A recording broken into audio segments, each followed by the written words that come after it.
Hello everyone, this is Ravichandra UPSC CSC welcoming all Samarthya IAS and judiciary. देखिए, जो BPSC आप लोगों का 12 फरवरी को पेपर होने वाला है ना, उसको टारगेट करते हुए बहुत लोगों ने मैसेज करा मुझे कि सर कुछ पिछले बार जैसे आपने कराया था ना, उसके बेसिस पे कुछ और सवाल कराइए अच्छे अच्छे। तो देखिए, इस बार अच्छे अच्छे सवाल जो मैंने थे वो पिछली बार करा दिए। मैंने एक चीज़ देखा, एनालाइज करा पेपर देखने के बाद, जो बेसिक क्वेश्चंस होते हैं ना, वहाँ बहुत ज़्यादा बच्चे गलत करते हैं। तो अभी जो मैं आप लोगों के लिए वीडियो बनाने वाला हूँ ना, जैसे साइंस का वीडियो हो गया, उसके बाद फिर मैं आपको करंट अफेयर्स का वीडियो बनाने वाला हूँ, उसके एट द सेम टाइम जो भी आपका हिस्ट्री वगैरह का पॉसिबल सवाल होगा मैं कराऊंगा जितना मुझसे बन पाएगा। पर उसके लिए एक चीज़, आप लोगों का प्यार बहुत इंपॉर्टेंट है। अगर आप लोग लाइक करिएगा, सब्सक्राइब करिएगा, शेयर करिएगा, अपने दोस्तों को बोलिएगा ज्वाइन करने।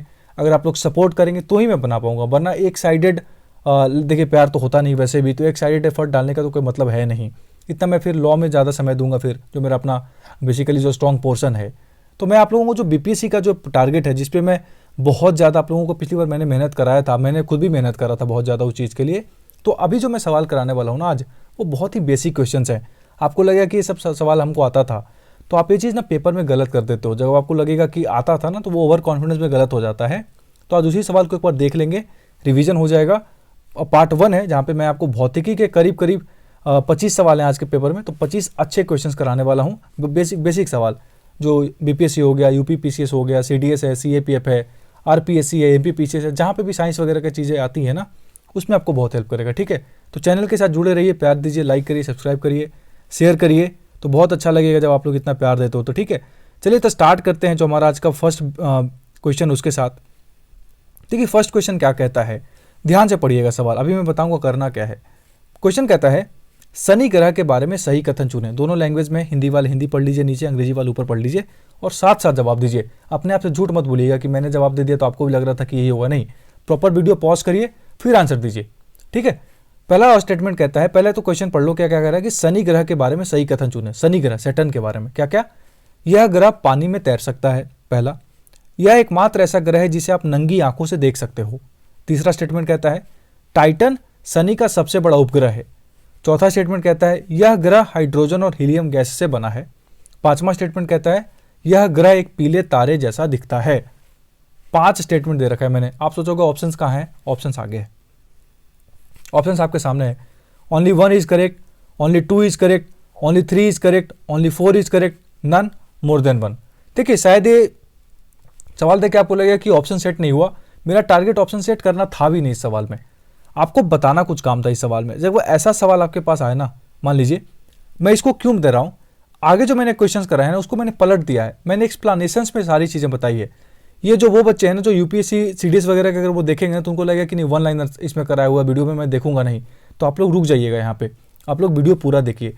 ये जो क्वेश्चंस मैंने कराया है सैटर्न का, ऐसे एक्चुअली पैटर्न आगे पलटा हुआ है। अब ये सारी चीज़ें मैंने एक्सप्लेनेशन में बताई है। ठीक है, तो अब यहाँ पे जो सवाल मैंने कराया है उसके हिसाब से ऑप्शन शायद सेट नहीं हुआ है आप लोगों के लिए, पर आप लोग इसका आंसर करिए कि क्या हो सकता है। ठीक है, तो बहुत सारे बच्चे ई लगाएंगे। और एक और बात बता दूं, -1/4 नेगेटिव मार्किंग इस साल से अप्लाई हो चुका है। बार बार मैं हर वीडियो में बोल रहा हूँ, गलत मत करके आना, वहाँ पे माइनस नेगेटिव मार्किंग है। तो इस क्वेश्चन का आंसर हो जाएगा मोर देन 1। पांचों ये स्टेटमेंट सही है। तो ये पांचों स्टेटमेंट सैटर्न के बारे में बिल्कुल सही दे रखा है कि सैटर्न एक ऐसा प्लानिट है जो पानी में तैर सकता है, एकमात्र ऐसा ग्रह है जिसे आप नंगी आंखों से देख सकते हो। टाइटन शनि का सबसे बड़ा उपग्रह है, ये बात भी बिल्कुल सही है। यह ग्रह हाइड्रोजन और हीलियम गैस से बना है, ये बात भी सही है। यह ग्रह एक पीले तारे जैसा दिखता है, ये बात भी बिल्कुल सही है। और सबसे ज़्यादा मून, अभी उसके ऊपर भी बात कर लेते हैं सेकंड क्वेश्चन में। सेकंड क्वेश्चन चलते हैं, कहता है, which of the following gas is present in substantial amount on satellite Titan. जो है सैटेलाइट टाइटन पर निम्नलिखित में से कौन सी गैस पर्याप्त मात्रा में मौजूद है, बताओ। Hydrogen, helium, nitrogen, methane, none more than 1। सोचो फिर जवाब दो। कौन सी गैस सैटेलाइट टाइटन पे, आपको पता है टाइटन किसकी सैटेलाइट है, आपको मैंने अभी बताया किसकी है, सैटर्न की, शनि की। कौन सा गैस उस पर पर्याप्त मात्रा में मौजूद है, तो आंसर हो जाएगा नाइट्रोजन। ठीक है, नाइट्रोजन गैस याद रखिएगा। इसके अलावा क्या याद रखना है आपको, टाइटन एकमात्र ऐसा प्लानिट है, प्लानिट का क्या बोलते हैं उसको, सैटेलाइट है, जिसके ऊपर लाइफ होने के चांसेस हैं, हो सकते हैं लाइफ। देखिए, टाइटन के अलावा एक और चीज़ याद रखिएगा कि जो सैटर्न है ना, उसने अभी सबसे ज़्यादा जो नंबर ऑफ मून्स हैं उसको क्रॉस कर लिया है। उसके पास सबसे ज़्यादा नंबर ऑफ मून है। पहले जुपिटर के पास हुआ करता था लगभग 79 के अराउंड, अब 83 के अराउंड जो है वो सैटर्न के पास है लगभग। और possibility of life on Titan मैंने आपको बता दिया। सैटर्न के बारे में याद रखिएगा, सेकंड लार्जेस्ट प्लैनेट है। सबसे लार्जेस्ट प्लैनेट कौन है, जुपिटर। सैटर्न कौन हो गया, सेकंड लार्जेस्ट प्लानिट, ये भी याद रखिएगा। ये सब बेसिक सवाल हैं, बहुत ही ज़्यादा बेसिक क्वेश्चन है। क्वेश्चन नंबर 3 कहता है which of the following planet is also called as laying planet. देखिए सोया हुआ प्लानिट बोल सकते हैं इसको, या फिर मैंने इसको गूगल करा था तो हिंदी में लिख रहा था कि किस ग्रह को अव्यक्त ग्रह भी कहा जा सकता है। जैसे ऑप्शन हैं Saturn, Uranus, Mercury, Jupiter, none more than one. शनि ग्रह, अरुण ग्रह, बुध ग्रह, बृहस्पति, और पांचवा ऑप्शन आप सबको पता है -1/4 नेगेटिव मार्किंग है, याद रखिएगा, बार बार कह रहा हूं। तो किस प्लानेट को लेइंग प्लानेट कहते हैं? सोया हुआ प्लानेट या एक तरफा प्लानेट? ये एक ऐसा प्लानेट है, हिंट देता हूं, एक ऐसा प्लानेट है जो 90 डिग्री पे एक्सिस पे अपना, और वो पोल्स पे जो है ना, सन के पोल्स पे रिवॉल्व करता है, एकमात्र ऐसा प्लानेट है। तो याद रखिएगा आंसर हो जाएगा अरुण ग्रह, जो यूरेनस है ना उसको बोलते हैं, ठीक है। यूरेनस एकमात्र ऐसा प्लानेट है जो पोल टू पोल, दूसरे जो सन है ना, सन की जो ऑर्बिट पर चारों तरफ घूमता है, पोल टू पोल घूमता है। और मीथेन गैस इसका मेन कॉन्स्टिट्यूएंट है, ये भी याद रखिएगा। अगर आपसे पूछे कि यूरेनस पे कौन सा गैस ज़्यादा मात्रा में मिलती है तो मीथेन, CH4, ये भी याद रखना, ठीक है। ये सब बेसिक सवाल हैं बहुत। क्वेश्चन नंबर 4 देखेंगे, विच of the following planet is coldest among all the planets. सबसे ठंडा ग्रह बताओ, सबसे ठंडा ग्रह कौन सा है? Saturn, Uranus, Neptune, Jupiter, none more than one. शनि है, अरुण है, वरुण है, या बृहस्पति है, कौन सा है बताओ? देखिए जो वरुण ग्रह है ना, नेपच्यून, तो सबसे दूर है, सबसे दूर है, उसके बारे में बात कर लेंगे, वो कौन सा है? Coldest among all the planets, याद रखिएगा। क्वेश्चन नंबर 5 कहता है Ganymede the largest satellite of solar system is a satellite of which of the following planet. Ganymede सौर मंडल का सबसे बड़ा उपग्रह है, निम्नलिखित में से किस ग्रह का उपग्रह है बताओ? जैसे बोलते हैं ना कि जैसे अभी टाइटन की बात करी मैंने, सैटर्न का जो एक उपग्रह है, उस तरीके से मैं पूछ रहा हूँ गैनीमेड किसका है? मरकरी का, सैटर्न का, जुपिटर का, यूरेनस का, नन मोर देन वन, बताइए किसका है? बुध का है, फिर उसके अलावा आपका सैटर्न शनि का है, बृहस्पति का है, अरुण का है, किसका है बताइए? तो याद रखें जुपिटर का, ठीक है। सबसे बड़ा सोलर प्लैनेट का सबसे बड़ा है, सोलर सिस्टम का सबसे बड़ा कौन सा सैटेलाइट है? गैनीमेड, याद रखना है आपको। क्वेश्चन नंबर 6 कहेंगे, बहुत अच्छा सवाल था ये। Nix Olympia mountain is located on which of the following planet. Nix Olympia पर्वत निम्नलिखित में से किस ग्रह पर स्थित है? ये माउंट एवरेस्ट से भी 3-4 गुना बड़ा है, सोचो अगर उस पर लाइफ होती तो कितना बड़ा होता, उस पर चढ़ने के लिए सोचना पड़ता, चढ़ ही नहीं पाता कोई। यूरेनस, मार्स, मरकरी, जुपिटर, बताइए निक्स ओलंपिया पर्वत किस पे है? अरुण पे है, मार्स पे है, मंगल पे है, कि मरकरी पे है, जुपिटर पे, किस पे बताओ? आपको याद रखना है कि मार्स पे है निक्स ओलंपिया, याद रखिएगा आप लोग, किस पे है? मार्स पे है। इसको कौन सा प्लैनेट बोलते पता है? रेड प्लैनेट भी बोलते हैं, भी याद रखना। ब्लू प्लैनेट किसको बोलते हैं? अर्थ को बोलते हैं, ये भी याद रखना आप लोग। मार्स को ट्विन सिस्टर भी बोलते हैं अर्थ का। लाइफ संभव है, इसके ऊपर बातचीत चल रही है अभी, बहुत सारे भेजे गए हैं इसको, अपना मंगलयान वगैरह भी भेजा गया था ना इस पे, मार्स पे। अभी बताना है आपको, एक अभी हाल ही में कोई गल्फ कंट्री है, बताओ गल्फ कंट्री जो खाड़ी देश है, उसमें से किस देश ने मार्स पे अपना एक भेजा है, उसका अपना एक मिशन गया है, बताओ कौन सा खाड़ी देश? पहला अरब कंट्री बना जिसने भेजा है, ठीक है। क्वेश्चन नंबर 7 बताओ, on which of the following planet, किस ग्रह पे a situation of pressure cooker is found. बताइए, बहुत अच्छा सवाल था ये। निम्नलिखित में से किस ग्रह पर प्रेशर कुकर की स्थिति पाई जाती है? वीनस, मरकरी, जुपिटर, अर्थ, नन मोर देन वन, बताओ। वीनस, मरकरी, जुपिटर, अर्थ, शुक्र है, बुध है, बृहस्पति है, पृथ्वी है। आई होप आपको हिंदी पता होगा। तो याद रखना है कि प्रेशर कुकर जैसी स्थिति ना वीनस पे है, शुक्र पे है। इसके बारे में कुछ स्टेटमेंट दे रखा है मैंने, ध्यान से सुनिएगा। वीनस के बारे में जो स्टेटमेंट लिखा है वो सुन लीजिएगा इसके बारे में। अर्थ का ट्विन सिस्टर भी वीनस को बोलते हैं। मैंने मार्स के बारे में बता दिया था क्या? वीनस को बोलते हैं, ठीक है, वीनस को बोलते हैं। Revolves from east to west like Uranus. Uranus और वीनस, यूवी एक ऐसा प्लैनेट है, याद रखने का ट्रिक बता रहा हूं, यूवी, यूरेनस और वीनस, ठीक है, याद रखिएगा, आराम से पढ़िए। एक दो ऐसे प्लैनेट्स हैं सोलर सिस्टम के जो ईस्ट टू वेस्ट घूमते हैं, ईस्ट टू वेस्ट क्लॉकवाइज, बाकी सारे वेस्ट टू ईस्ट घूमते हैं एंटी क्लॉकवाइज। सिर्फ ये दो प्लैनेट हैं जो ईस्ट टू वेस्ट घूमते हैं। आगे कहता है third point, extremely hot planet and like a blast furnace, बहुत ही गर्म प्लैनेट है, प्रेशर कुकर की स्थिति पाई जाती है। सबसे ब्राइटेस्ट है, सबसे चमकता हुआ, सबसे ज़्यादा चमकता हुआ प्लैनेट कौन सा है? वीनस। लगभग 97% कार्बन डाइऑक्साइड है, ये भी याद रखिएगा। और इसको मॉर्निंग स्टार और इवनिंग स्टार भी कहते हैं, और इसका अपना कोई उपग्रह नहीं है, भी याद रखिएगा, ठीक है। एक और ऐसा कोई सेट है, वो है प्लैनेट है जिसका अपना कोई उपग्रह नहीं है, बताओ कौन है? मैंने कराया आगे, पर आपको यहीं पे जवाब देना है। देखिए क्वेश्चन नंबर 8 कहता है which of the following planet is the smallest planet. सबसे छोटा प्लैनेट कौन सा बताओ। सबसे छोटा ग्रह Mercury, Mars, Earth, Jupiter, none more than one. बताओ सबसे छोटा उपग्रह कौन, सबसे छोटा ग्रह कौन सा है। याद रखिएगा मरकरी को बोलते हैं सबसे छोटा ग्रह। अब मरकरी के बारे में कुछ बातें सुनिए आप लोग। सबसे नियरेस्ट कौन सा है मरकरी, सबसे छोटा है, इसका अपना कोई सैटेलाइट नहीं है। The day on planet mercury is extremely hot and night is chilling cold. देखिए होता क्या है, सबसे पास होने की वजह से ना इसमें जो दिन होती है वो बहुत ही ज़्यादा गर्म होती है, और रात जो रिफ्लेक्शन होता है वो देखिए जो सूरज की रोशनी आई वो उस पर रही, दिन गर्म हो गया, फिर वो रिफ्लेक्ट होती है वहाँ से, तो बहुत ज़्यादा ठंडी पड़ती है वहाँ पे।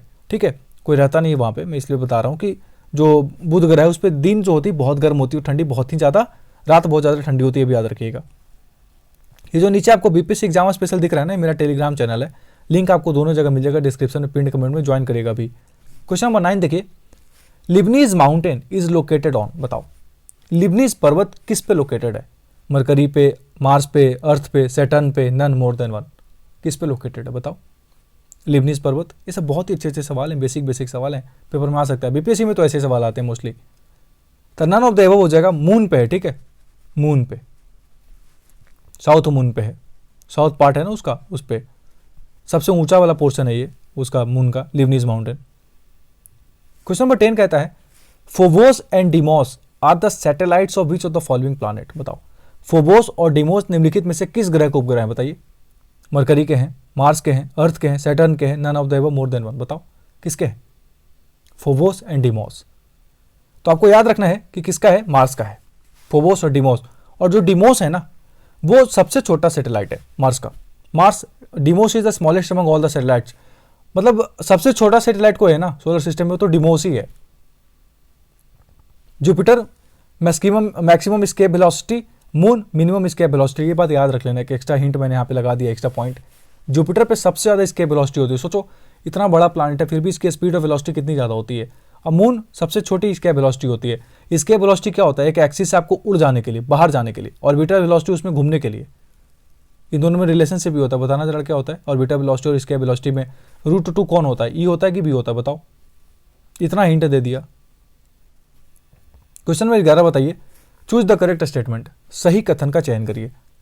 Galileo was the one who invented refractive telescope. Galileo वह थे जिन्होंने अपवर्तक दूरदर्शी का आविष्कार किया था। न्यूटन ने रिफ्लेक्टिंग टेलीस्कोप का परावर्तन जिसको बोलते हैं आविष्कार किया था। कोपरनिकस ने सूर्य के चारों ओर ग्रहों की गति की व्याख्या की थी। केपलर ने सूर्य के चारों ओर ग्रहों के अंडाकार पथ के बारे में बताया था। चारों स्टेटमेंट देखो, फिर ऑप्शंस वही हैं 1 2 3 4, नन मोर देन वन। ये जो ऑप्शन देख रहे हो आप ध्यान से सोचो, फिर बताओ कि गैलीलियो ने क्या रिफ्रैक्टिंग टेलीस्कोप का इन्वेंशन करा था, सही गलत। न्यूटन ने रिफ्लेक्टिंग टेलीस्कोप का करा था कि नहीं करा था। Copernicus was the one who explained planetary motion around the sun. Kepler explained about elliptical paths of planets around the sun. देखिए चारों स्टेटमेंट सही है, याद रखिएगा। अब ऐसा सवाल पूछा था आपके बीपीएससी के 67 वाले प्री में, तो चारों के चारों स्टेटमेंट सही है, मोर देन वन हो जाएगा, याद रखना इस स्टेटमेंट को। बहुत ही अच्छा सवाल था ये, ठीक है। चलिए क्वेश्चन नंबर 12 देखेंगे। अब देखिए ये सब सवाल आ गया basic. Which of the following phenomenon confirms the wave character of the light. निम्नलिखित में से कौन सी घटना प्रकाश के तरंग चरित्र को पुष्टि करती है बताइए। डिफ्रैक्शन ऑफ लाइट, हिंदी देख लेना आप। Polarisation of light, interference of light, scattering of light, none more than one. प्रकाश का विवर्तन, प्रकाश का ध्रुवीकरण, प्रकाश का हस्तक्षेप, प्रकाश का बिखरना कौन करता है बताइए। तो देखिए वेव कैरेक्टर ना प्रकाश का जो विवर्तन है, डिफ्रैक्शन ऑफ लाइट, वो कंफर्म करता है, बात याद रखिएगा। आगे चलते हैं, क्वेश्चन नंबर 13 देखेंगे। कहता है ऑन अ ह्यूमिड डे, चल हिंदी पढ़ लेते हैं। बारिश से पहले एक नम दिन में आकाश हल्का नीला दिखाई देता है, जबकि एक अस्पष्ट दिन पर यह गहरा दिखाई देता है। निम्नलिखित में से किस घटना के कारण बताइए। On a humid day before rain a sky appears light blue while on a clear day it appears deep blue due to which of the following phenomena। बताइए, बहुत ही अच्छा सवाल था। Diffraction of light, polarisation of light, interference of light, scattering of light, प्रकाश का विवर्तन, ध्रुवीकरण, हस्तक्षेप, बिखरना, जो भी है हिंदी। ये बढ़िया सवाल था ये। तो जैसे ही आपका लाइट ब्लू वाला थोड़ा सा कॉन्सेप्ट आ रहा है तो थोड़ा सा आप स्कैटरिंग की तरफ जा सकते हो, ठीक है। प्रकाश का विखरना यहाँ पे इस वजह से राइट आंसर हो जाएगा, ठीक है, स्कैटरिंग ऑफ लाइट। इसके अलावा आसमान नीला दिखाई देता है, वही आपको पता होगा कि जो वेलोसिटी वाला इसमें वेवलेंथ वाला जो कॉन्सेप्ट लगता है कि कम वेवलेंथ होने की वजह से ज़्यादा स्प्रेड होता है, रेड का वेवलेंथ इतना ज़्यादा होता है कि वो उसमें ना बहुत ही कम स्कैटरिंग होती है उसकी। ये सब कॉन्सेप्ट आप लोगों ने पढ़ रखा होगा। मेरे पास समय नहीं बना, मैं आप लोगों को बहुत डिटेल में पढ़ाऊंगा ये सब जो चीज़ें हैं ना वो सब। Sunset and sunlight, sun appears red, सूर्य, अब देखिए सूर्य जो है ना वो लाल दिखाई देता है, चाहे वो आप कहो सनसेट के समय या सनराइज के समय, स्कैटरिंग की वजह से ही वो एंगल वाला कॉन्सेप्ट आ जाता है। ठीक है, तो एंगल पे रहता है ना थोड़ा सा, तो स्कैटरिंग जो है वो उसके वजह से है ना कम दिखता है, कम होता है ना स्कैटरिंग, तो रेड दिखता है, रेड की स्कैटरिंग सबसे कम। सीज ऑल्सो अपीयर ब्लू, आपको भी पता है जो आपका समुद्र का पानी वो भी ब्लू दिखता है, आपको समुद्र ब्लू क्यों दिखता है? स्कैटरिंग की वजह से। ये सारे कॉन्सेप्ट याद रखिए, ये सब अच्छे अच्छे सवाल हैं। अब ये हो सकता है ये पूछ दे इसमें से कोई, तो याद रखिएगा आप लोग। ठीक है, क्वेश्चन नंबर 14 देखेंगे। निम्नलिखित में से किस घटना के कारण साबुन के बुलबुले का सूर्य के प्रकाश में एक शानदार रंग होता है? The soap bubbles have a brilliant colour in the sunlight because of which of the following phenomena? प्रकाश का विवर्तन, ध्रुवीकरण, हस्तक्षेपण, प्रकाश का बिखरना, कोई नहीं, एक से अधिक। बताइए, सोचिए फिर जवाब दीजिए। Soap bubbles have a brilliant colour in the sunlight because of which of the following phenomena? सोचिए फिर जवाब दीजिए। देखिए, इंटरफेरेंस ऑफ लाइट इसका राइट आंसर हो जाएगा। प्रकाश का हस्तक्षेप, बहुत इंपॉर्टेंट सवाल था, अच्छा सवाल है, पूछा जा सकता है। क्वेश्चन नंबर 15 देखेंगे, बढ़िया सवाल है, बताइए। Colour TV does not utilize which of the following colour? रंगीन टीवी निम्नलिखित में से किस रंग का उपयोग नहीं करता है? रेड का, ब्लू का, ग्रीन का, एशियान बोलते हैं इसको, एक तरीके से सायन बोलते हैं, जो भी इसको पढ़ सकते हो आप। None more than one. बताइए, कलर टीवी, रंगीन टीवी आप लोगों के घर में होगा, किसका यूज नहीं करता, किस रंग का उपयोग नहीं करता है? एक हिंट दूं, प्राइमरी कलर नहीं है वो, इतना बता दिया मैं आपको। अब बताओ प्राइमरी कलर कौन कौन सा होता है? तो इसका आंसर हो जाएगा वैसे एशियान। सियान सेकेंडरी कलर है।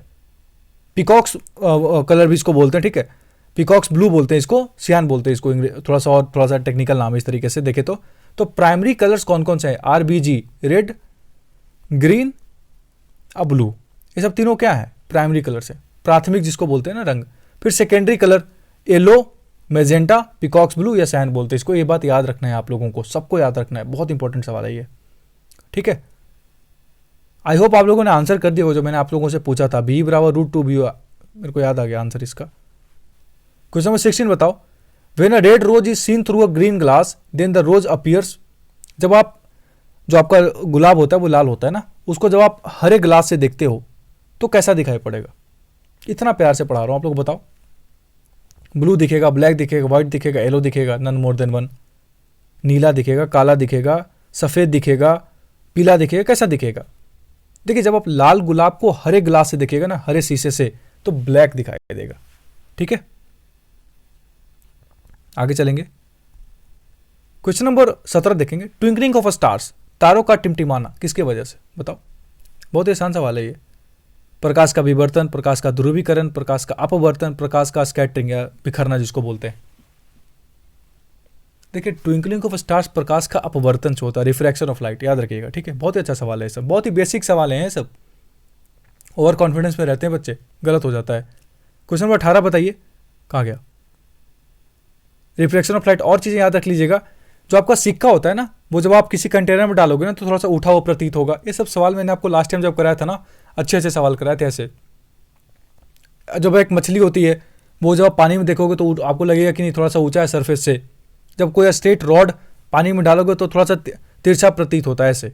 ठीक है, ऐसे मान लीजिए आपका है ना, तो ऐसे दिखेगा आपको, या फिर आप ऐसे रखिएगा तो ऐसे दिखेगा नीचे की तरफ। तो क्यों दिखता है? रिफ्रैक्शन ऑफ लाइट की वजह से, अपवर्तन की वजह से। Question number 18, the cracked part of glass appears to be brightened due to which of the following phenomena? बताओ, निम्नलिखित में से किस घटना के कारण कांच का फटा हुआ हिस्सा या टूटा हुआ हिस्सा चमकीला दिखाई देता है? सेम ऑप्शन है, प्रकाश का विवर्तन, प्रकाश का ध्रुवीकरण, प्रकाश का अपवर्तन, प्रकाश का बिखरना। बताइए।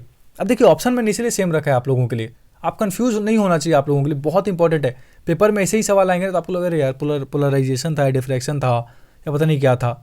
देखिए, मेरे साथ तो होता था ये, तो अब आप लोग भी ऐसे सोच सकते हो, शायद आप लोगों के साथ भी हो, इसलिए मैंने आप लोगों का कष्ट जो है अपना वो शेयर कर रहा हूँ आप सबके साथ। तो इसका आंसर हो जाएगा टोटल इंटरनल रिफ्लेक्शन। है, गलत है,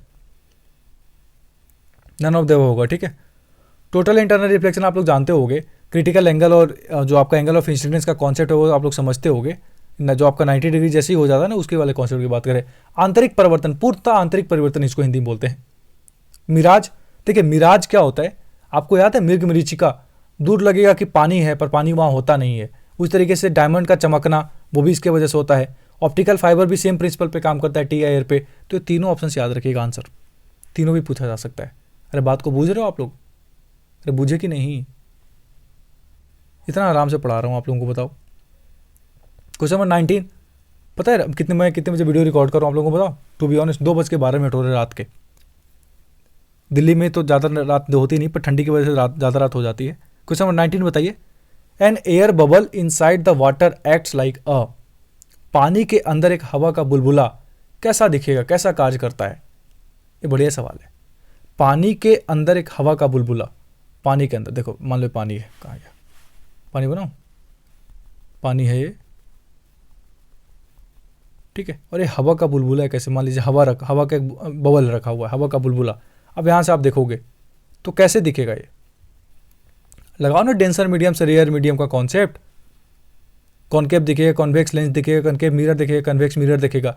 मिरर वाला तो पहले हटा दो, यहाँ पे तो डेंसर मीडियम रेयर मीडियम आ गया तो ऑब्वियसली लेंस लगेगा। अब डेंसर से रेयर में जा रहा है तो कैसा लगेगा बताओ?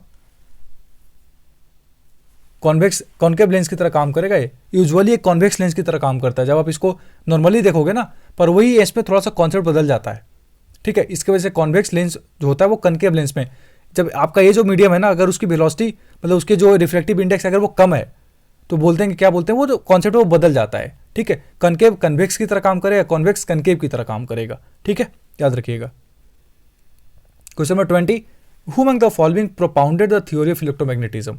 निम्नलिखित में से किसने विद्युत चुंबकत्व के सिद्धांत को प्रतिपादित किया था? इतनी हिंदी, गूगल वाले ही सब हिंदी करके देते हैं यार, बताओ। Maxwell, Newton, Huygens, Max Planck, none more than one. किन्होंने बताया था बताओ इलेक्ट्रोमैग्नेटिज्म की थ्योरी के बारे में? तो मैक्सवेल साहब ने बताया था, याद रखना आप सबको।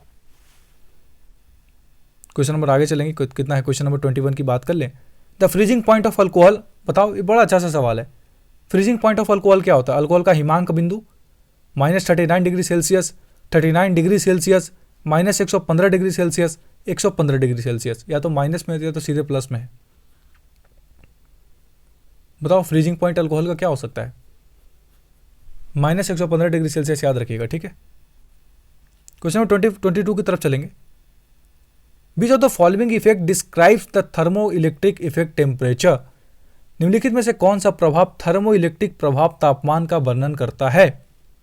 Thompson effect, Seebeck effect, Joule effect, Planck effect, none more than one. बताओ, याद रखिएगा सीवेक इफेक्ट। ऐसा सवाल आ चुका है इसलिए मैं करा दिया हूं। थर्मो इलेक्ट्रिक प्रभाव तापमान किसके द्वारा? सीवेक इफेक्ट के द्वारा। क्वेश्चन नंबर 23 देख लेते हैं। At 4 degree Celsius which of the following statement is true about water. 4 degree Celsius पर पानी के बारे में निम्नलिखित में से कौन सा कथन सत्य है? बताओ। मिनिमम वॉल्यूम, सबसे कम तापमान आयतन होता है। मैक्सिमम डेंसिटी, घनत्व सबसे ज़्यादा होता है। Minimum density, maximum volume, none more than one. Anomalous behaviour of water, जिसको पता होगा ना वही आंसर कर पाएगा ये चीज़। एक हिंट देता हूँ, जब आप लिक्विड को गर्म करते हो ना, टेम्परेचर बढ़ाते हो तो उसकी जो वॉल्यूम है वो बढ़ती है तो डेंसिटी घटती है। पर वाटर जो है ना वो 0 से 4 डिग्री पर थोड़ा सा अलग बिहेव करता है, उल्टा बिहेव करता है। तो 4 डिग्री पर उसका जो वॉल्यूम होता है वो सबसे कम हो जाता है बढ़ने के बजाय, लेकिन डेंसिटी सबसे ज़्यादा बढ़ जाती है। पर 4 के बाद वो नॉर्मल लिक्विड की तरह बिहेव करता है, वॉल्यूम बढ़ता है, डेंसिटी घटती है। तो 4 डिग्री पे मिनिमम वॉल्यूम, मैक्सिमम डेंसिटी, मोर देन वन हो जाएगा आंसर, ठीक है, याद रखना। क्वेश्चन 24 आज का लास्ट सवाल है। चाय वाले थर्मस को हिलाने पर तापमान पर इसका क्या प्रभाव पड़ेगा? पार्ट 2 में और अच्छे सवाल कराऊंगा, बर्नौली थ्योरम के ऊपर जो सवाल बनता है ना, वो सब सवाल जो भी वो सब कराऊंगा मैं आपको 24 पे, मतलब अगले जो पार्ट आएगा। चाय वाले थर्मस को हिलाने पर तापमान पर इसका क्या प्रभाव पड़ेगा? बताओ। बढ़ेगा तापमान, घटेगा तापमान, पहले घटेगा फिर बढ़ेगा, कोई प्रभाव नहीं पड़ेगा, नन मोर देन वन। जैसे आप चाय वाले थर्मस को हिलाते हो ना, इसके अंदर के फोर्सेज एक्टिव हो जाते हैं, टेम्परेचर का ट्रांसफर बड़ा जल्दी होता है। चाय आपका गर्म हो जाता है तो टेम्परेचर क्या होता है? बढ़ जाता है, याद रखिएगा। ये कुछ सवाल थे, बेसिक सवाल जो मैंने आप सबको कराया। अगर आपको अच्छा लगता है तो प्लीज़ लाइक करिए, सब्सक्राइब करिए, शेयर करिए, तभी मैं अगला पार्ट कराऊंगा, ठीक है। ये मेरा UPI नंबर है, अगर आप लोगों को कैसा भी सपोर्ट करना चाहते हो मॉनेटरी तो आप कर सकते हो। ये मेरा स्कैनर भी है, समर्थ एशियन जुडिशियरी, आप सबको पता है। मेरा चैनल लाइक करिए, सब्सक्राइब करिए, दुनिया को बताइए। Thank you so very much.